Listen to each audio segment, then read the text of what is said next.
Good morning Telangana. నేను సంగప్ప.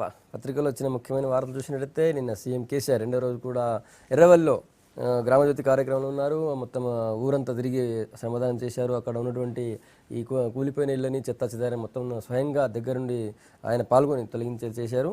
ఇది ప్రధానంగా అన్ని పత్రికల్లో కూడా ప్రధాన బ్యానర్గా వచ్చింది.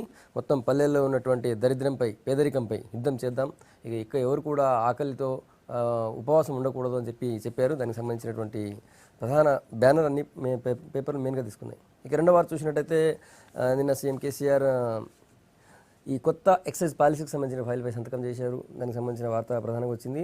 అది ముఖ్యంగా ఈ చీప్ లిక్కర్ సంబంధించి 90 ml 15 రూపాయలకి అయితే అంటున్నారు. దాని మీద ప్రతిపక్షాలు బాగా గగ్గోలు పెడుతున్నాయి, గొడవ చేస్తున్నాయి. దానికి సంబంధించిన వార్త కూడా ప్రధానంగా అన్ని పత్రికలు తీసుకున్నాయి. ఈ అంశాలపై చర్చించేందుకు స్టూడియోలో టీడీపీ నుంచి సీనియర్ నేత కొత్తకోట దయాకర్ రెడ్డి గారు, తర్వాత టీఆర్ఎస్ నుంచి ఎమ్మెల్యే జీవన్ రెడ్డి గారు మనతున్నారు. ఇంకా సేపట్లో కాంగ్రెస్ నుంచి పువ్వాడ అజయ్ ఎమ్మెల్యే పాల్గొంటారు. దయాకర్ రెడ్డి గారు, గ్రామజ్యోతి స్టార్ట్ అయింది. అన్ని గ్రామాల్లో కూడా మంత్రులు, ఎమ్మెల్యేలు, ప్రజాప్రతినిధులు పాల్గొంటున్నారు. ముఖ్యంగా సీఎం కేసీఆర్ కొన్ని గ్రామాలని పర్టికులర్ తీసుకొని మోడల్ విలేజెస్గా తయారు చేద్దాం అనుకుంటున్నారు. అందులో ఎర్రవల్లి మొత్తం పేదరికం నుంచి ఊరిని ఎట్లా బయటపడేయాలి, ముఖ్యంగా ఊర్లో పరిశుభ్రత ఎట్లా ఉండాలన్నది స్వయంగా 2 రోజులు పాల్గొని ఆయన చూపించారు. సో ఆ మోడల్ అన్ని గ్రామాలు కూడా విస్తరించే అవకాశం ఉంటుందా? దానికి ప్రభుత్వం ఏం చేయాలి? ఇప్పుడు ఎర్రవల్లి గ్రామము ముఖ్యమంత్రి గారి ఫామ్ హౌస్ పరిధిలోనే ఉంది. ఎర్రవల్లి గ్రామ పరిధిలోనే ముఖ్యమంత్రి గారి ఫామ్ హౌస్ ఉంది. 14 నెలలుగా ఊరిని బాగు చేయాలనే ఆలోచన రాకుండా ఈరోజు రావడం చాలా సంతోషం మా గ్రామస్తులకు. కాకపోతే ముఖ్యమంత్రి గారు స్వయంగా ఉండేటువంటి గ్రామంలో వచ్చేటువంటి నిధుల రకంగానే అన్ని గ్రామాల్లో నిజంగానే ఇవ్వగలిగి మానిటరింగ్ కూడా ఇవ్వడమే కాదు, మానిటరింగ్ కూడా అదే రకంగా చేయగలిగితే డెఫినెట్గా గ్రామాలు బాగుపడడానికి అవకాశం ఉంది. కానీ అవకాశం ఇక్కడ కనపడడం లేదు. ఎక్కడైతే ప్రజాప్రతినిధి, ముఖ్యులైన ప్రజాప్రతినిధి, అది కూడా ప్రజాప్రతినిధి అంటే అందరు ఎమ్మెల్యేలు కాదు, కొంతమంది ముఖ్యులు పోయిన చోట మాత్రమే ఈ యొక్క హడావుడి కానీ ప్రచార ఆర్భాటం కానీ కనపడుతుంది. దానికి తగినట్టుగా వీళ్ళు నిధులు కూడా విడుదల చేస్తామనే దాన్ని మాటిస్తూ ఉన్నారు. అది గొప్పతనం కాదు. రాష్ట్ర వ్యాప్తంగా అన్ని గ్రామాల్లో అదే రకంగా నిజంగానే జరపగలిగితే ప్రభుత్వం వారు ఆ ప్రయత్నం చేయడానికి దిగినారని అనుకుందాం. లోపల ఆ ఆలోచన ఏదున్నా, రిజిడ్నెస్ ఏదున్నా ఆలోచన బయటకైతే అన్ని గ్రామాలు కూడా బాగుపడాలనే ఉద్దేశంతో పెట్టినాం ఈ గ్రామజ్యోతి అనే పాట చెప్తా ఉన్నారు. దానికి నిధులేవి ముఖ్యమంత్రో లేకుంటే మంత్రో ఇంకోరో పోయిన చోట, మంత్రి పోయిన కాడ కూడా లేవు. ముఖ్యమంత్రి గారి కొడుకు అల్లుడు పోయిన చోట నిధులు వస్తూ ఉన్నాయి. లేదు ఎక్కడన్నా నోరున్నటువంటి ఎమ్మెల్యే ఇంకో రకంగా పదవులు రాకపోయిన ఎమ్మెల్యే గట్టిగా మాట్లాడిన కాడ వస్తున్నట్టు కనపడుతూ ఉన్నాయి తప్ప మిగతా చోట ఒక విధులు నిధులు అనే దాంట్లో ఒక స్పష్టత లేదనేది స్పష్టంగా గ్రామజ్యోతిలో మేము జీవోలు పరిశీలించినా మేము ఎక్కడ దాన్ని తప్పుపట్టకపోయినా జరగాలి, చైతన్యం మీద రావాలని అనేటువంటి ఆలోచనతో తెలుగుదేశం పార్టీ తరఫున మేమందరం కూడా దాన్ని సహకరిస్తూ ఉన్నా, ఆహ్వానించినా అక్కడ పోయేసరికి అక్కడ నిధులు అనేటివి ఏమీ కనపడటంలా. ఏవైతే 13th ఫైనాన్స్ కమిషన్స్ ఉన్నాయో పాతాయి, 14th ఫైనాన్స్ కమిషన్ ఏవైతే వచ్చినాయో వాటిని సింక్రనైజ్ చేసి చూపిస్తూనే వస్తున్నారు తప్ప ఎక్కడా లేదు. దీనికి దాన్ని తిప్పి దాన్నే చెప్తా ఉన్నారు అధికారులు అంటున్నారు. నిన్న ఒక ఆఫీసర్కి ఏదో కేసు ఉంది మాకు సంబంధించినది, ఆ కేసు కోసం అటెండ్ అవుతున్నారని ఫోన్ చేసి, ఎక్కడ సార్ నేను నోడల్ ఆఫీసర్గా ఇక్కడ ఉన్నాను అంటే, ఏంటి ఏం జరుగుతుందో అనంటే ఏముంది సార్ ఏం లేదు, పోవాలా రావాలంతే, పోకపోతే ఇబ్బంది, నా వల్ల ఏం జరగదని చెప్పినా సరే పోవాలి కాబట్టి ఏషారు గ్రామం అనుకొని పోతున్నాం.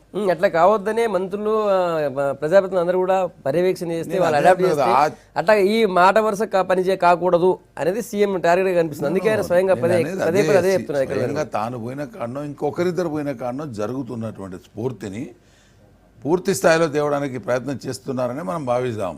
కానీ ఆ ప్రయత్నానికి తగినటువంటి స్టాఫ్ కానీ వాళ్ళు కానీ లేరు. ఇవాళ నేను మా మండలం ఉంది, నా సొంత ఉన్నట్టు మండలం, వెటర్నరీ ఆఫీసర్ గారిని తీసుకుపోయి 8 రోజులుగా దానికి వెటర్నరీ ఆఫీసర్ని తీసుకుపోయి మీరు నోడల్ ఆఫీసర్గా వేసినారు. బాగానే ఉంది. ఒక ఊరికి వేసినావు. ఈ మండల కేంద్రానికి వచ్చే పశువులకు టీకాలు ఇచ్చేతోడు లేడు, అడిగే దిక్కు లేకుండా అయిపోయింది. అటువంటివి ఉంటే ఇంకా అభివృద్ధి ఎట్లా జరిగినట్టు నాకు చెప్పండి. సో కాబట్టి దీనికి తగినటువంటి ప్రణాళిక కరెక్ట్గా రూపొందించబడలేదు. సమగ్ర సర్వే అయింది, దానికి సంబంధించి అన్నీ చేసినాం, స్టాఫ్ అంతా తిప్పినాం, కానీ ఫలితాలు రాలేదు. దాని తర్వాత మళ్ళీ మన ఊరు మన ప్రణాళిక అన్నాం, దానికి నిధులు పెడుతున్నామన్నాం, 1 సంవత్సరం పాటుగా పెట్టలేదు. మళ్ళీ దాన్ని తిప్పి మళ్ళీ ఇంకో కార్యక్రమంగా ప్రజల ముందు పోతున్నాం. ప్రజాప్రతినిధులు ఫెయిల్ అయ్యి ప్రజల ముందుకు పోలేని పరిస్థితుల్లో పార్టీల్లో ఇటువంటి ముందుకు పెట్టుకుంటారు. దాంట్లో చిత్తశుద్ధి ముఖ్యమంత్రి గారి వరకు ఉంటే ఉండొచ్చు, కాక కింది స్థాయి వరకు చర్చలో కాంగ్రెస్ నుంచి ఎమ్మెల్యే పువ్వాడ అజయ్ గారు వచ్చారు. రైట్ జీవన్ రెడ్డి గారు, సరిగ్గా మీ దగ్గర ప్లాన్ లేకుండా స్టార్ట్ చేశారా, లేదా మీపై ఏదైనా వ్యతిరేకత వస్తుంది, మీకు ఎమ్మెల్యే లోపల ఊళ్ళో పోలేరు కాబట్టి ఇట్లాంటి కొత్త స్కీమ్ తీసుకొచ్చారని దయాకర్ రెడ్డి గారు? సంగప్ప గారు, దయాకర్ అన్న వాళ్ళు సీనియర్ నాయకులు, అట్లా మాట్లాడడం కరెక్ట్ కాదు అని వాళ్ళకి చెప్పంత అది కాదు. కానీ ఇవాళ గాంధీజీ కలలు కన్నా గ్రామ స్వరాజ్యం గడిచిన 60 సంవత్సరాల నుంచి, స్వాతంత్రం వచ్చినప్పటి నుంచి ఎప్పుడైనా ఏ గ్రామమైనా ఇట్లాంటి కార్యక్రమంలో గ్రామాల్లో తీసుకున్నారండి.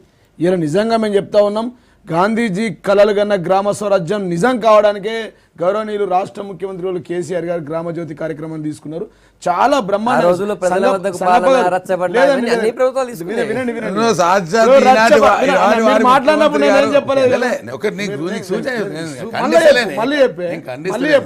ఈనాటి ముఖ్యమంత్రి గారు తెలుగుదేశం పార్టీలో ఉన్నప్పుడు కూడా ఇదే ప్రజల ఇదే కార్యక్రమం చాలా స్పష్టంగా లేదండి, చాలా డిఫరెంట్. రచ్చబండ, జన్మభూమి, కథా కార్ఖాన్ వేరు, ఈ గ్రామ జ్యోతి వేరు. నిజంగా ఈ జ్యోతి వెలిగించిన కదా సంగప్ప గారు, రానున్న 3-4 సంవత్సరాల్లో బంగారు తెలంగాణ నిర్మాణం జరగబోతుంది. మీరు చూడండి, ఇలా చాలా స్పష్టంగా నేను వెళ్ళాను కదా గ్రామాలకి. నేను మా దగ్గర 3 గ్రామాలను దత్తత తీసుకున్నా. మా దగ్గర మేము మామిడిపల్లి గ్రామము, దాంతోపాటు నందిపేట గ్రామము, మాక్లూరు గ్రామం, మేజర్ గ్రామాలను కూడా తీసుకున్నాం మేము. ఎందుకంటే చిన్న గ్రామాలే కాకుండా మేజర్ గ్రామాలను కూడా అభివృద్ధి ఏ విధంగా చేసి చూపుతామన్న ఉద్దేశంతో తీసుకున్నాం మేము. చిన్న గ్రామాలను ఎట్లా చేయొచ్చు, ఒక ఎమ్మెల్యే స్థాయిలో ఉండి ఒక 1500 జనాభానో, 500 జనాభానో, 600 జనాభాను తీసుకుంటే అభివృద్ధి చేస్తాం. అట్లా కాకుండా ప్రతి గ్రామాన్ని అభివృద్ధి చేయాలనే ఉద్దేశంతో మేము తీసుకున్నాం. ఇలా చాలా గొప్ప కార్యక్రమం అండి, విపరీతమైన స్పందన.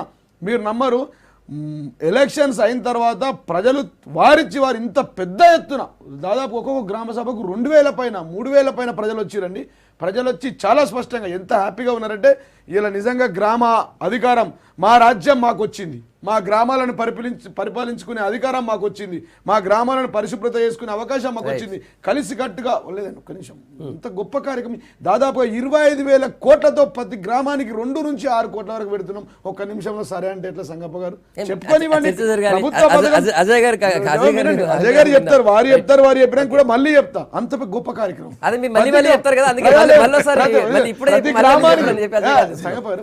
ప్రతి గ్రామానికి 2 కోట్ల నుంచి 6 కోట్ల వరకు ప్రతి మొన్న స్టార్ట్ అయిన గ్రామ జ్యోతి పథకం రేపటితో ముగియనుంది. రేపు ప్రణాళిక తయారు కాబోతా ఉంది.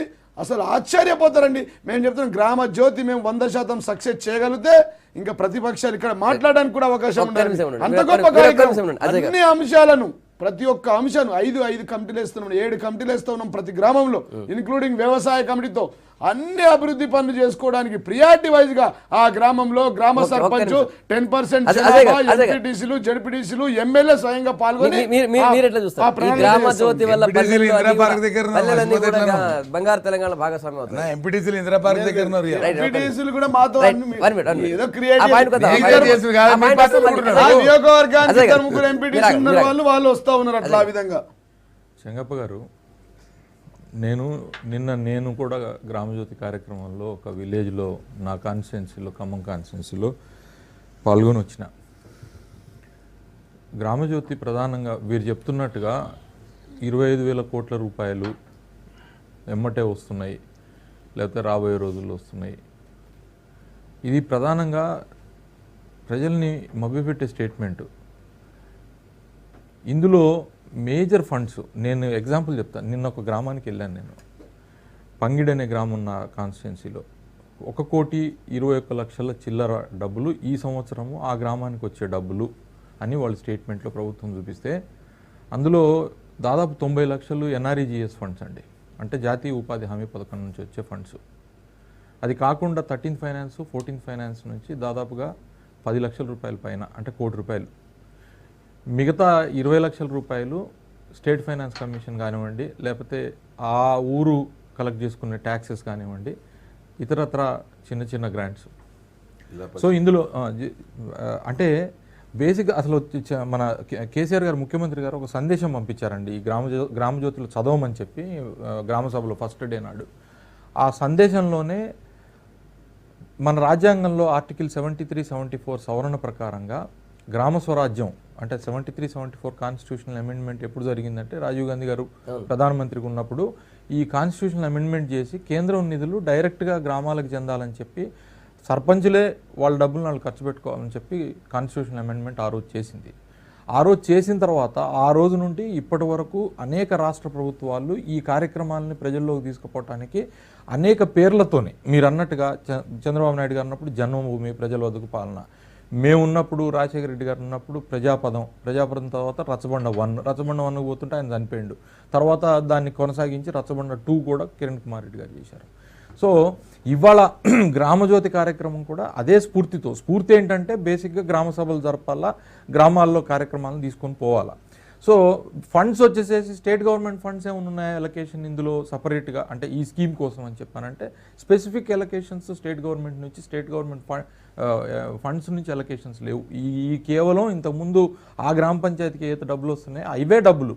అయితే ప్రభుత్వం చెప్పేది ఏంటంటే వీటన్నిటినీ కూడా ఒక గొడుగు కిందకు తీసుకొని వచ్చి నిధులు ఖర్చు చేయాలని. అసలు వచ్చే గొడుగు ఇంతకుముందు కూడా గ్రామం గొడుగే వచ్చేది, గ్రామం గొడిగే వస్తుంది. ఇంతకుముందు కూడా గ్రామ సభలే జరుగుతున్నాయి. ఇంతకుముందు వారే సర్పంచులు ఖర్చు చేస్తున్నారు. ఇవాళ వేసిన కమిటీలు 7 కమిటీలు కూడా ఏవైతే వేశారో ఆ 7 కమిటీలు కూడా ఇన్ఫ్రాస్ట్రక్చర్ ఒక కమిటీ అని, వ్యవసాయం ఒక కమిటీ అని, విద్య ఒక కమిటీ అని, ఇంకోటని, దానికి చైర్మన్గా ఒక వార్డు మెంబర్ని వేసి కన్వీనర్లు. ఇప్పుడు ఎగ్జాంపుల్ ఎడ్యుకేషన్ కమిటీ అన్నారు, ఎడ్యుకేషన్ కమిటీ కన్వీనర్గా ఆ స్కూల్ హెచ్ఎంని వేశారు. ఆ స్కూల్ హెచ్ఎం ఇవాళ ఉంటుంది, రేపు ఉండదాం అసలుకి. అంటే డెఫినెట్గా వాళ్ళు లేకపోతే ఇంకో కమిటీకి ఆర్డబ్ల్యూఎస్ ఏఈని వేశారు. వేస్తే ఆర్డబ్ల్యూఎస్ ఏఈకి ఆ ఊర్లో ఎంతకాలం ఆ మండలంలో ఉంటాడో కూడా ఆయనకే తెలియదు అసలుకి. సో ఈ కమిటీల ద్వారా రాబోయే రోజుల్లో స్పెండ్ చేసుకోవాలనుకుంటున్నారు. దానికి కూడా అభ్యంతరం లేదు, ఎందుకంటే మీరు ఉన్న అధికారులతోనే మీరు విధులు నిర్వర్తించుకోవాలని నేను చేయటంలో తప్పు లేదు. కానీ దీనికి మొత్తం సర్వరోగ నివారణలాగా మీరు ఇది చూపిస్తూ ఉన్నారు. ఇప్పుడు నిన్న ఎర్రవల్లిలో ముఖ్యమంత్రి గారు ఉంటే ఆ రకమైన కాన్సన్ట్రేషన్ ఉంది కాబట్టి ఒక విలేజ్లో మార్పు జరగడానికి అవకాశం కలుగుద్ది. కానీ మిగతా చోట్ల కేవలం గ్రామ సభలు జరుపుకొని వెళ్ళిపోతున్నారు తప్పితే ఇంకో విషయం లేదు. ప్లస్ ఇంకో విషయం ఇందులో కూడా మళ్ళీ రాజకీయాలు. యాక్చువల్గా ఇప్పుడు ఎలక్టెడ్ రిప్రజెంటేటివ్ ఆ ఊరిలో నుంచి ఎంపీటీసీ ఎలక్ట్ అయ్యిండు, సర్పంచ్తో పాటుగా వార్డు మెంబర్లతో పాటుగా ఎంపీటీసీ కూడా ఎలక్ట్ అయ్యాడు. అదే ఊరు, అదే ఎలక్టరేటు. వాళ్ళకి సర్పంచ్కి మన ఎంపీటీసీకి వేరే నిధులు ఉండవు, మండలాలకి నిధులు లేవు. అసలు పూర్తిగా మండలాలు కునారిల్లిపోయినాయి. అసలు జెడ్పీకి మన నిధులు లేవు. సో అట్లాంటి ఎంపీటీసీలని వాళ్ళని కూడా భాగస్వామ్యం చేయలేదు. ప్లస్ ఇప్పుడు మీరు చెప్తున్నట్టుగా ఎమ్మెల్యేలు అన్నారనుకోండి, ఎమ్మెల్యేలు కూడా కేవలం అధికార పార్టీ ఎమ్మెల్యేలు ఎవరైతే ఉన్నారో వాళ్ళు వెళ్ళి ఆ కార్యక్రమంలో పాల్గొని వారు పేపర్లకో లేకపోతే టీవీలకో ఫోటోలు ఇవ్వడానికి తప్పితే, నేను ఎగ్జాంపుల్ నిన్న చెప్తున్నా, నేను వెళ్తే మీరు కూడా వినాలా, ఎందుకంటే మమ్మల్ని ఇందులో పాల్గొనకపోతే రాక్షసులు అని చెప్పి అన్నారు. యాక్చువల్గా మేము పాల్గొని దీనిలో ఉన్న మంచి చెడుల గురించి మాట్లాడాలి, వెళ్ళాలి, ప్రజల్ని ఉత్సాహపరచాలని వెళ్తే నిన్న మేము వెళ్ళే టైంకి ఇది ఎమ్మెల్యే వస్తున్నాడని ఎంఆర్ఓని, ఎండిఓని, తర్వాత అధికారులందరినీ కూడా అక్కడి నుంచి వెళ్ళిపోమని చెప్పి ప్రభుత్వంలో ఉన్న పెద్దలు పంపించేయడం జరిగింది. రాజకీయ కారణాలు నేను అంటున్నా. ఒకవేళ తెలంగాణ అభివృద్ధి చెందాలంటే యూనిఫామ్గా ఆలోచించాల్సిన అవసరం ఉంది. అట్లా కూడా జరగట్లే. నేను అందుకని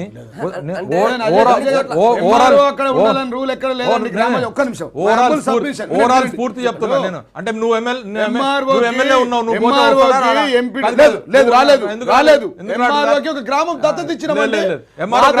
తీసుకోలేదు. మా దగ్గర ఎంఆర్ఓ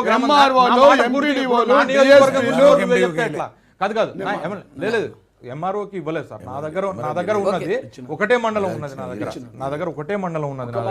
నా పూర్తిగా చెప్పాను. నా నియోజకవర్గం గురించి నువ్వే చెప్తావా? నీ నియోజకవర్గం గురించి నువ్వు చెప్పాలి. ఎలక్టెడ్ ఎమ్మెల్యే నేను, మరి నా గురించి కూడా సాటి ఎలక్టెడ్ ఎమ్మెల్యే యొక్క ఇబ్బంది నువ్వు గమనించి ప్రభుత్వంతో మాట్లాడాల్సిన సాటి ఎమ్మెల్యే యొక్క హక్కులు కాపాడాల్సిన మొత్తం నియోజకవర్గంలో నాది అర్బన్ ఖమ్మం హెడ్ క్వార్టర్స్ ఉన్నది ఒకటే మండలం. నాకు 17 గ్రామాలు ఉన్నాయి. ఉన్న ఎంఆర్ఓ కూడా ఒక్కడే మాకు. ఓకే, ఎండిఓ కూడా ఒక్కడే మాకు. ఉన్న ఆ మండలానికి ఒక్కడే మాకు. సో ఎంఆర్ఓ, ఎండిఓ, ఇతరత్ర ఎవరైతే మన అధికారులు ఉన్నారో వాళ్ళు అప్పటి వరకు ఉన్నారు అక్కడ, లేరన్నట్లేదు నేను.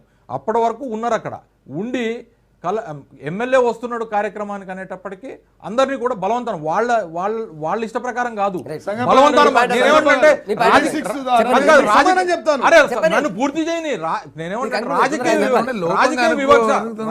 వివక్ష ఎందుకంటే నా దగ్గర ఉన్న పంగిడి గ్రామం ఉంది. నిన్న నేను వెళ్ళినా, నేను ఆ గ్రామంలో ఈ పాయింట్ అర్థం అభివృద్ధి చెందొద్దా? ఆ ఎవరు- గ్రామ ఎవరు ప్రజానికి ఉండాలో అభివృద్ధి చెప్తా, ఆ చెందొద్దా? గ్రామంలో. రాజకీయాలకు అతీతంగా అన్నారు కదా. అది మరి రాజకీయ వివక్ష రాజకీయాలకు అజయ్ చెప్పింది నాకు అర్థమైంది. రాజకీయాల అతీతంగా ప్రజలను కార్యోన్ముఖులను చేసి ప్రజలను ఆ గ్రామాభివృద్ధిలో భాగస్వామ్యం చేయడం ఈ గ్రామ జ్యోతి దానికోసం ప్రధాన మేము వినండి. వెళ్ళింది. ప్రధాన దానికోసం ఉద్దేశం. మేము వెళ్ళింది. ఇప్పుడు మీరు చెప్పింది కూడా అదే వినండి, కదా. మా దగ్గర ఎంఆర్ఓలు, డిఎస్పీలు, సిఐలు ప్రతి ఒక్కరికి ఒక గ్రామాన్ని దత్తత తీసుకున్నారండి. ప్రతి ఒక్కరు జడ్పీటీసీ ఒక గ్రామాన్ని, ఎంఆర్ఓ ఒక గ్రామాన్ని. నేను స్వయంగా మామిడిపల్లి గ్రామంలో గ్రామజ్యోతి కార్యక్రమం చేస్తే పక్కన గోవిందపేట గ్రామంలో ఆయన గ్రామజ్యోతి కార్యక్రమాన్ని దత్తత తీసుకున్నాడు ఒక మీరు గ్రామాన్ని. ఒక పని అంటే చేయండి. నేను మీరు ఒక ఒక మాట పని చెప్తాను. చెంగప్ప గారు ఇవాళ మీరు ఇప్పుడు immediate గా కాదు మీ ఖమ్మం బ్యూరో లైన్ లో పెట్టి మీరు ఖమ్మం బ్యూరో లైన్ లో పెట్టి నేను చెప్పింది కాదు, ఈవెన్ నేను చెప్పేది, చెప్పింది ఈవెన్ చెప్పేది. ఒకటి, నేనేమన్నా ఇలా రాజకీయ ఈ పథకం ఉన్నది. అక్కడ వినండి, ఎంఆర్ఓ ఎండిఓ వినండి సార్. ఎంఆర్ఓ ఎండిఓ అప్పటిదాకా ఉన్నారు. మీ తప్పు నేను అంటలేదు ప్రతిపక్ష భయ్యా. ఎమ్మెల్యేని కాబట్టి నేను అక్కడ ప్రభుత్వంలో ఉన్న పోయేది వెళ్ళిపోయిన దాని మీద క్లారిటీ చెప్పండి, ఉండాలి. చెప్పండి. ప్రభుత్వ పెద్దలు ఒకవేళ వివక్ష ఒకవేళ అట్లా తప్పంటున్నారు. జరిగి ఉంటే మేము చింతిస్తూ ఉన్నాం. అట్లా జరగదు. దీని యొక్క ప్రధాన ఉద్దేశం అన్ని గ్రామాలను అభివృద్ధి చేయడం, ప్రజలను గ్రామ అక్కడ వినండి సార్, మీరు అక్కడ మాట్లాడనీయకపోతే అక్కడ రాకపోతే తప్పన్న వచ్చి గ్రామంలో ఉండాలి లేదండి, ఒక గ్రామంలో ఉండాలని లేదండి, కాదు. ఉండాలని లేదు. గ్రామంలో ఈ పథకంలో మరి ఎందుకు పోయిండు? ఉండాలని మరి లేదు. ఎందుకు పోయిండు? మరి ఎందుకు పోయిండు? ఎందుకు మరి ఎందుకు పోయిండు? ఎందుకు పోయిండు అక్కడికి? పోయి ఎమ్మెల్యే సమాజం వాడు ఎమ్మెల్యే వచ్చేప్పుడు ఎందుకు అక్కడికి పారిపోవాల్సిన అవసరం ఎందుకు ఉంది? వినాలి కదా. ఎవరు చెప్తే పోయిండు? అని చెప్తాడు. నేను చెప్తున్నా వినండి, నేను నువ్వు ఉండాల్సిన చెప్తున్నా అవసరం వినండి. లేదు. ఒక ఒప్పుకుందాం. మరి ఎక్కడ ఉండాల్సినటువంటి ఆయన ఆ ఊరికి ఎందుకు వచ్చిండు? ఉన్నప్పుడు అక్కడ ఎమ్మెల్యే వచ్చేసరికి ఎందుకు పోయిండు? దాంట్లో ఒక సాటి ఎమ్మెల్యేగా ఆలోచన చేయండి. అదే ఆలోచన చేయండి. దాని జవాబు చెప్పంటే మూసేసుకొచ్చే ప్రయత్నం చేయదు. కార్యక్రమం మంచిదే, జరుగుతున్న లోపాలు సాటి శాసనసభ్యుడు చెప్పేటప్పుడు దాన్ని ఎట్లా సరిచేయాలో ఆలోచించాలి. దయాకర్ రెడ్డి గారు ఒక నిమిషం. మిత్రులారా వినండి, దయాకర్ అన్న, అజయ్ అన్న విను. ఒకవేళ అట్లా జరిగి ఉంటే దానికి చింతిస్తూ ఉన్నాం మేము. అక్కడ ఇవాళ మా ముఖ్యమంత్రి గారి దృష్టికి తీసుకెళ్తా. ఒకవేళ వినండి అంటే వినండి. న్యాయం చేయను. రెండు అధికారులు ఉన్నాయి. రెండు అధికారాలు ఉంటాయని ప్రతి గ్రామానికి. ఒక నోడల్ అధికారి ఉంటారు, ఒక ఎక్స్చేంజ్ అధికారి ఉంటారు. ఎస్, ఇవాళ ప్రతి ఎంఆర్ఓలు కానీ ప్రతి ఒక్క విఆర్ఓలు అందరూ చాలా బిజీ ఉన్నారండి గ్రామజ్యోతిలో. రేపటి వరకు అసలు వాళ్ళకు ఛాయ్ తాగుదామంటే టైం లేకుండా అధికారులు పనిచేస్తూ ఉన్నారు. మా ప్రభుత్వం వచ్చి నుంచి ఏ అధికారి కూడా నిద్రపోతలేడండి. 18 నుంచి 20 గంటలు పనిచేస్తూ ఉన్నారు.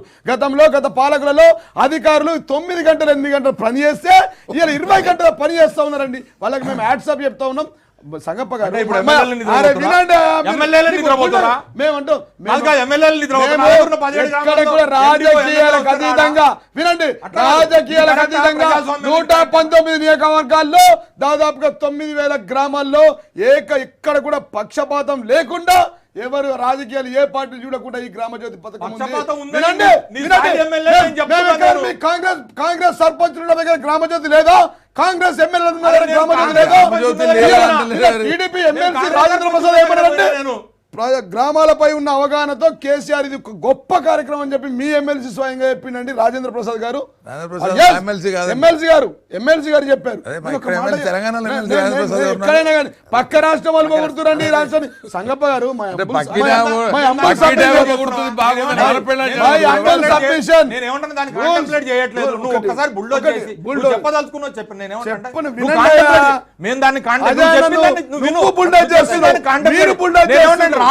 రాజకీయాలు అవసరం అంటున్నాను నేను. అదొకటి. రాజకీయాలు అవసరం. రాజకీయాలకు అతీతంగా 119 నియోజకవర్గాల్లో ఎక్కడైనా గ్రామజ్యోతి పథకం లేదా? ఎక్కడైనా మీ కాంగ్రెస్ టీడీపీ ఎమ్మెల్యేలు ఉన్న దగ్గర మేము గ్రామజ్యోతి పథకాన్ని ప్రారంభించలేదా? అధికారులను నియమించలేదా? నోడల్ అధికారులను నియమించలేదా?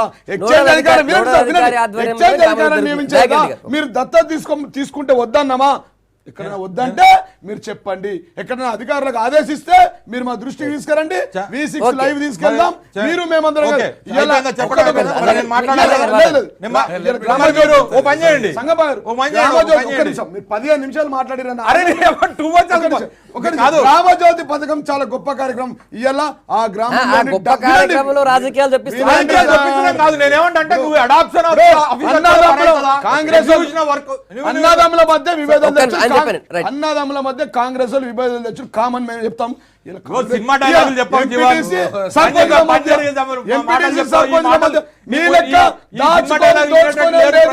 మీలాగా స్కాములు చేసేది లేదు.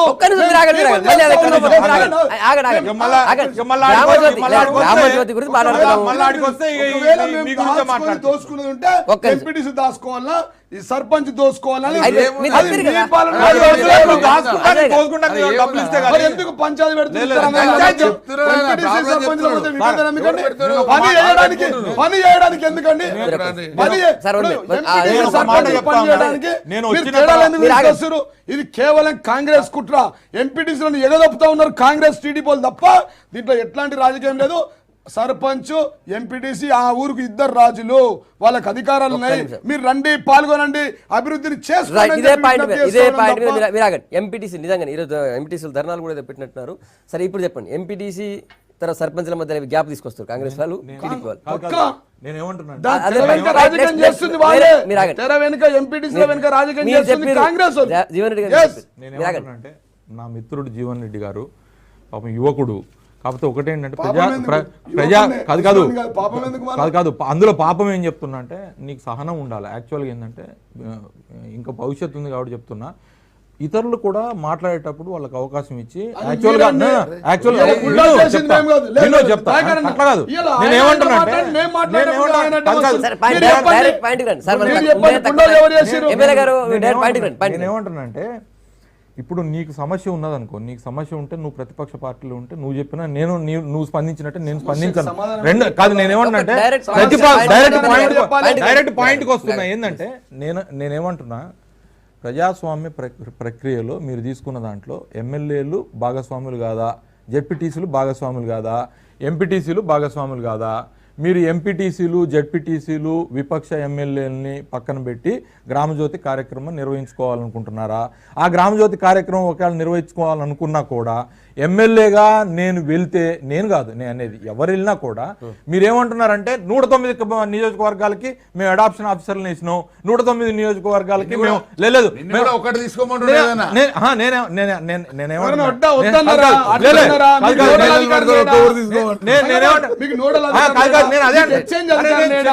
అదే చెప్తా, ఇప్పుడు కూడా అదే చెప్పిన. మీరు ఆగండి, ఆగండి. మరి ఉన్న తక్కువ టైంలో అందరూ మాట్లాడాలి కదా. మీరు ఆగండి. అందుకని మిత్రుడికి కూడా నేను చెప్పేది ఏంటంటే సహనం ముఖ్యం. నేను వెళ్ళిన దగ్గర తను వెళ్ళిన దగ్గర రెండు చోట్ల కూడా ప్రజలు ఒక్కటే. ఓకే, ప్రజల బాధలు ఒక్కటే, ప్రజల పేదరికం కూడా ఒకటే, అవునా కదా? సో దానికి మిత్రుడు ఇవాళ రోజున స్కాముల గురించి మాట్లాడి స్కీముల గురించి మాట్లాడి జనరల్ అది తప్పు, అది కరెక్ట్ కాదు, అది తప్పది.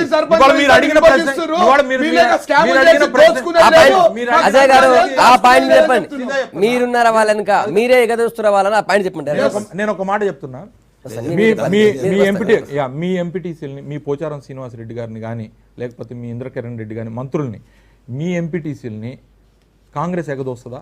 మీ ఎంపీటీసీల ఆందోళన చేసే దగ్గర కూడా కాంగ్రెస్ ఎగదోస్తుందా? విను భయ్ పూర్తిగా. నేనేమంటున్నా అంటే ఎంపీటీసీలని జెడ్పీటీసీలని కాదని మీరు సర్పంచులకి ఒకవేళ ఫండ్స్ కట్టబెట్టాలనుకున్నా కూడా రాజ్యాంగం 74th అమెండ్మెంట్ ప్రకారం అది మా గ్రామ పూర్తి స్థాయిలో గ్రామ పంచాయతీలు బలోపేతం కావాలి, వాళ్ళకి డైరెక్ట్ గా నిధులు ఖర్చు పెట్టుకోవాలి. వాళ్ళకి డైవర్షన్ కాదు, డైవర్షన్ అంటలేదు. మీరు గ్రామ సర్పంచ్ తో పాటుగా మీరు ఇతరుల్ని ఆ ఊర్లో ఉన్న కామన్ మ్యాన్ ని కూడా కమిటీ మెంబర్ చేశారు. అవును, ఓకే, ఆ ఊర్లో ఉన్న కామన్ మ్యాన్ వార్డు సభ్యుడే కాదండి, వార్డు సభ్యుడితో పాటు వార్డు సభ్యుతో పాటుగా మరి ఎంపీటీసీలు ఏం చేసిరండి తప్పు, జెడ్పీటీసీలు ఏం చేసిరండి తప్పు? నేనేమంటున్నా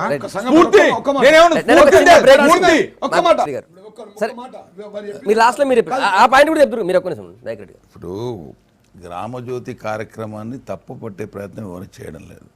గత అనుభవాలు టీఆర్ఎస్ ప్రభుత్వం వచ్చిన తర్వాత జరిగిన మహాసర్వే కూడా ఇదే రకం బ్రహ్మాండం అనుకుని సహకరించారు. ఒకరిద్దరు విమర్శించినా కానీ అందరూ సహకరించినారు. ఏం జరిగిందో చూసినాం. రెండోసారి మళ్ళీ మీరు రిపీట్ నేపథ్యం ఉండొద్దా? ఆ తర్వాత మళ్ళీ మీ ఊరు మన ఊరు అంటే ప్రతిసారి ఏదో ఒక కొత్త కార్యక్రమాన్ని బట్టి జనంలోకి పోయేటువంటి ప్రయత్నం జరుగుతూ ఉంది అనేది నిర్వివాదాంశం. ఇక ప్రతి అధికారి ఎంత గొప్పగా పనిచేస్తుందంటే 3-4 రోజుల కింద ఒక సర్వే రిపోర్ట్ మీ సీఎం గారి చేతికే వచ్చింది. మీరు చాలా సన్నిహితులు కాబట్టి ఒక కాపీ తీసుకోండి, నా దగ్గర ఉంది, ఇమంటే ఇస్తా. అత్యంత దరిద్రంగా మొత్తం కింది స్థాయి ఉద్యోగులు తయారైపోయినటువంటి రిపోర్టు చూసుకొని ఆయనే బాధపడినట్టుగా చూస్తూ ఉన్నాం.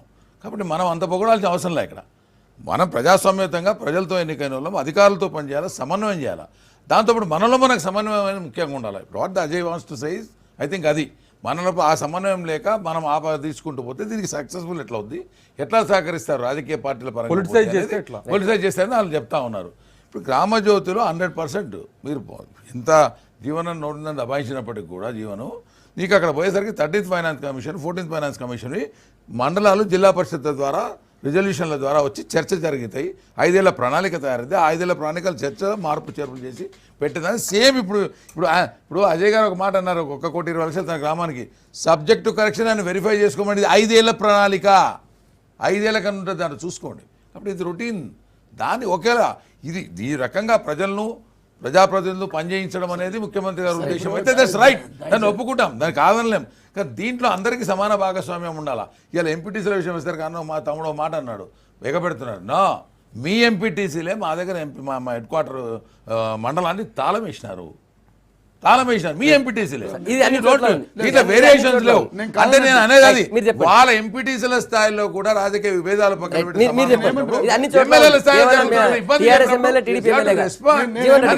ప్రయత్నం చేయండి అంతేగాని. దయాకర్ అన్న చెప్పిన దాంట్లో వాస్తవం. నేను ఒక మాట చెప్తా, అజయ్ అన్న కూడా చెప్పింది. మేమేమంటాం అంటే వాళ్ళని వ్యతిరేకించట్లేదు. మీ బాధలు మీరు చెప్పుకోండి. ఇది ప్రజాస్వామ్యంలో టీవీ ముందు మీరు వచ్చిందే మీ బాధలు మీరు చెప్పుకోవడానికి, ప్రజల గురించి మాట్లాడడానికి, ఈ ప్రభుత్వాన్ని విమర్శించడానికి. కానీ తప్పుగా మాట్లాడితే మేము కొంత దాన్ని అడ్డుకున్నాం తప్ప వేరేం లేదు. వినండి, ప్రభుత్వం మీద విమర్శన చేసిన, సీఎం మీద చేసిన, జీవన్ రెడ్డి మీద చేసిన చెప్పండి. ఒక్క విషయం శాసనసభ్యునికి జరిగినది మిత్రుడు కాబట్టి మీరు తప్ప అధికార పక్షంలో నేను మీ టీవీ బహిరంగ క్షమాపణ చెప్తా. నేనేం తప్పు చెప్పినా చెప్పండి, లేదా మీరు చెప్పాలి. నాకు జరిగిన అన్యాయానికి మీరు చెప్పాలి క్షమాపణ. V6 ద్వారా ప్రజలు ఒక్కటే గమనించాలా, ఇక్కడ ఉన్న వేదిక పైన పెద్దలు కూడా గమనించాలా. గ్రామ జ్యోతిలో సర్పంచ్ వేరు, ఎమ్మెల్యే వేరు, ఎంఆర్ఓ వేరు, కమిటీ వేరు, గ్రామ సభ వేరు అని ఉండదండి. ఇది సమిష్టిగా అభివృద్ధి చేసుకుంటాం తప్ప ఈ గ్రామ సభలో గ్రామం 10% జనాభాతో పాటు గ్రామ సర్పంచ్, ఎంపీటీసీ, నోడల్ అధికారి, ఎక్స్చేంజ్ అధికారి, ఎమ్మెల్యే పాల్గొంటారండి. ఇక్కడ ఎమ్మెల్యేకి స్పెషల్ పవర్స్ లేవు, ఇంకొక ఆయనకు స్పెషల్ పవర్స్ లేవు. నేను అంటున్నది ఏంటంటే గతంలో గత పాలకుల్లాగా దాచుకొని దోచుకోవడం లేదు ఈ గ్రామ జ్యోతిలో. కాబట్టి విభేదాలు లేవు. గత పరిపాలనలో అన్నిట్లో కూడా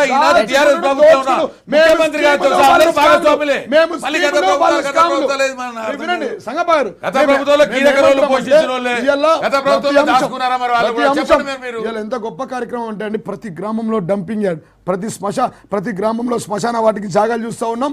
వైకుంఠ ధామం వినండి సార్, వైకుంఠ ధామం పేరిట అభివృద్ధి చేస్తాం. పూర్తిగా గ్రామం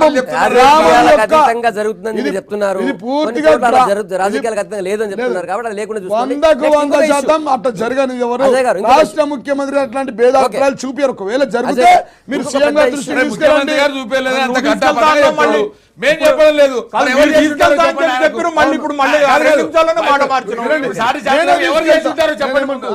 ఎవరు చేసి ఉంటారు. ఇప్పుడు సాటి ముఖ్యమంత్రి గారు చేసిన ఆరోపణ చేయలేదు, ముఖ్యమంత్రి గారు వాళ్ళు జరిగింది తప్పనే వారు చెప్పలేదు. ఆ జిల్లాలో దానికి జరిగిందని ఎవరి వల్ల జరిగిందో మీరు చెప్పండి. వినండి సంగప్ప గారు, నేను ఏమంటున్నానంటే ఒకవేళ నీకు అట్లా జరిగి ఉంటే మేము చింతిస్తా ఉన్నాం. మా ప్రభుత్వం దృష్టికి మేము తీసుకెళ్తాం, మా ముఖ్యమంత్రి గారి దృష్టికి మీకు తీసుకెళ్తాం. అది ఒక తోటి శాసనసభ్యుడిగా అజయ్ గారు అయిపోయింది సార్. ఇష్యూ మీరు చెప్పారు గ్రామ జ్యోతి గురించి చెప్పండి.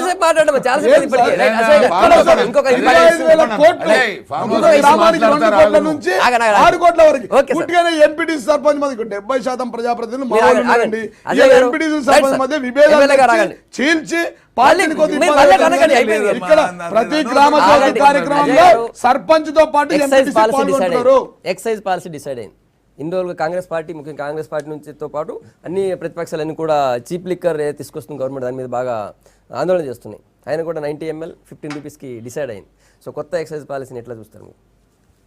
సో ఇప్పుడు ఈ ఎక్సైజ్ పాలసీలో మన ప్రభుత్వం కానీ లేకపోతే ముఖ్యమంత్రి గారు కానీ అనౌన్స్ చేసిన చీప్ లిక్కర్ కాన్సెప్ట్ ఏదైతే ఉందో, గుడుంబాన్ని అడ్డుకోవాలనే చీప్ లిక్కర్ కాన్సెప్ట్ ఏదైతే ఉందో, ఆ కాన్సెప్ట్ బయటకు వచ్చినప్పటి నుంచి గుడుంబాన్ని అడ్డుకుంటానికి ప్రభుత్వం యొక్క చిత్తశుద్ధి కానీ ముఖ్యమంత్రి గారి చిత్తశుద్ధి కానీ వారిని ప్రశ్నించట్లేదు. కానీ దాన్ని అభినందించాల్సిన పరిస్థితి నుంచి ఈ చీప్ లిక్కర్ని గ్రామాల్లోకి ఎలో చేస్తున్నారనే దాని మీదనే వ్యతిరేకత ఎక్కువ వస్తూ ఉన్నది ప్రజల్లో కానీ, మహిళా సంఘాల్లో కానీ, మహిళల్లో కానీ, ఇతర వాళ్ళలో కానీ. Sir, concept of what you call eradication of Gudumba, it's a good concept. అది మంచిది. ఎందుకంటే తండాల్లో కానీ లేకపోతే గ్రామాల్లో కానీ గుడుంబా వల్ల అనేక మంది యువకులు, ప్రత్యేకించి బడుగు బలహీన వర్గాలు, ఎస్టీల యువకులు, ఎస్సీల యువకులు ప్రాణాలు కోల్పోతా ఉన్నారు. దాన్ని అరికట్టాలి. కానీ దాన్ని అరికట్టడానికి కోసం అని చెప్పి అదేదో అన్నారు, మన దానికి గోడితో పోయేదాన్ని గొడ్డలని, దానికోసం అని చెప్పి గ్రామాన చీప్ లిక్కర్ని, అంటే కలర్డ్ సారా, ఇది నథింగ్ బట్ రంగు సారాన్ని మనం గ్రామానికి పారించి మండలాన్ని ఒక యూనిట్గా తీసుకొని ఆ మండలం మొత్తానికి ఒక కాంట్రాక్టర్ ఒకళ్ళకే లైసెన్స్ ఇచ్చి చేస్తే రేపు రాబోయే రోజుల్లో ఏమవుతుందంటే వైడ్గా డిస్ట్రిబ్యూషన్ నెట్వర్క్ వచ్చేస్తుంది. రావటం వల్ల ఇప్పుడున్న దానికన్నా కూడా ఎక్కువ మంది తాగుబోతులు తయారవుతారు సమాజంలో. దానివల్ల సమాజానికి మంచిది కాదు. రెండో ఒక పాయింట్, ఒక మాట అయిపోయినామండి. నేనేమంటున్నా, మీరు ఏదైతే మద్య నిషేధానికి సంబంధించిన ఆ టైంలో వచ్చిన ఇది ఉందో, ఏదైతే నెగిటివ్ ఇది ఉందో, ఇవాళ మహిళలు మొత్తం మళ్ళీ అట్లనే వద్దు గ్రామాల్లో చీప్ లిక్కర్ అని తిరగబడే పరిస్థితి వస్తూ ఉంది.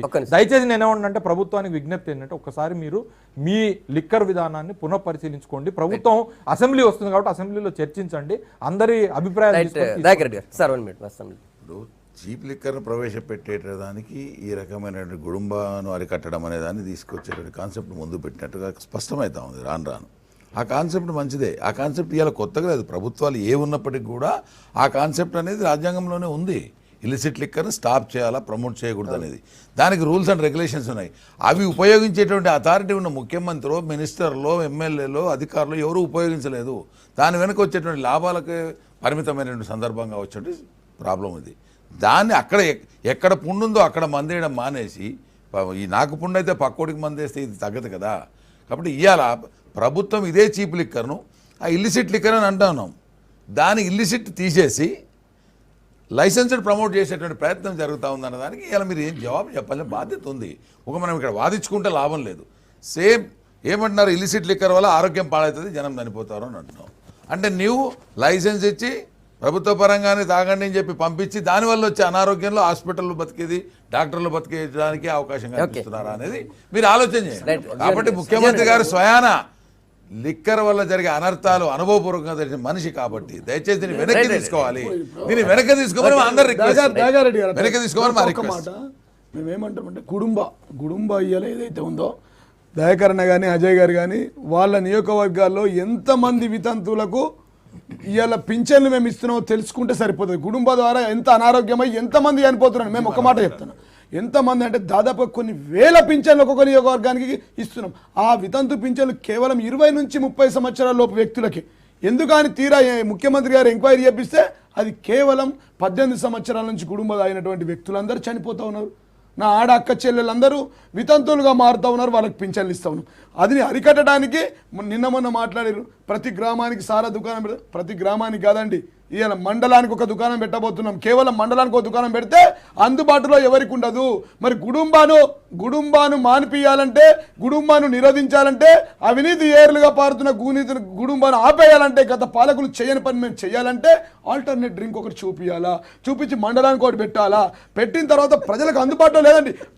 మాకు ఇన్కమ్ సోర్స్ ముఖ్యం కాదండి. ఇలా చూడండి, కొత్త సారా ద్వారా మాకు ఏమైనా షాపులు పెంచినామా, ఏమన్నా ఏ విధమైన అవైలబిలిటీ పెంచినామా, ఊరుకో సారాయి దుకాణం పెట్టినాం. వినండి సంగపరు, మేము ఏమంటుంటే ఇన్కమ్ సోర్స్ కాదు, ఏదైతే నా ఎస్టీ అక్క చెల్లెలు కుటుంబ ద్వారా వితంతువులుగా మారుతూ ఉన్నారో వాళ్ళు చనిపోకుండా ఆరోగ్యం గురించి కుటుంబాన్ని నిషేధించాలని చెప్పి కుటుంబ ద్వారా అనేక మంది చనిపోతున్న ఉద్దేశంతో ఈ పాలసీని తీసుకొచ్చారు తప్ప. ఏమంటుండంటే మేము ఇంత డబ్బు తీసుకొచ్చినా మేమేం చేసుకోవడం లేదు, దానివల్ల చనిపోయిన వాళ్ళకే ఇస్తున్నామని అంటున్నారు. అంటే రేపు మళ్ళీ లిక్కర్ ప్రమోట్ చేసి ఇంకా మందిని చంపి వితౌతులు చేసి చచ్చిపోతున్నది. చీప్ లిక్కర్ తాగి చనిపోరు అనేటువంటిది, చీప్ లిక్కర్ ప్రమాదం లేదు అనేది గవర్నమెంట్ గవర్నమెంట్ విల్ సర్టిఫైడ్ లో చనిపోతే తర్వాత అంటే ఇప్పుడు చనిపోయిన వాళ్ళంతా కుటుంబం వల్ల చనిపోయిన ఆయన ప్రూవ్ చేస్తే మంచిదే. 100% ఎవరు ప్రతి ఊర్లో మరి శాసనసభ్యులుగా వారు కానీ ఇలా గత 90% పాలకులు కానీ అమ్మిస్తున్నామని చెప్పలేం కానీ లంబాడి మా తండాలో నియోజకవర్గాల్లో మేము 3-4 సార్లు ఎమ్మెల్యేగా ఉన్నాం. కుటుంబ ప్రవాహమే లేదు, కుటుంబం వల్ల చనిపోయినటువంటి కేసులు లేవు లేవు అని నేను చెప్తున్నా, లేవు.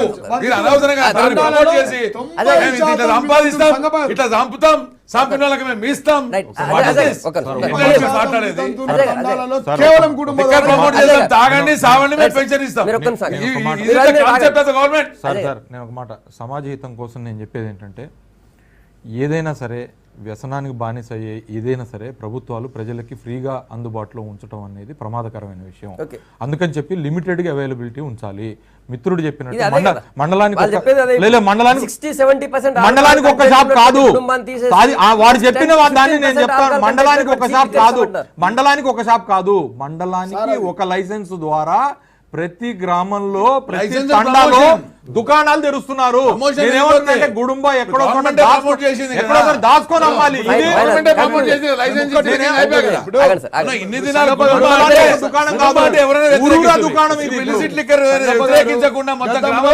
గతంలో గుడుంబ మీరు నిషేధించలేదు కదండి.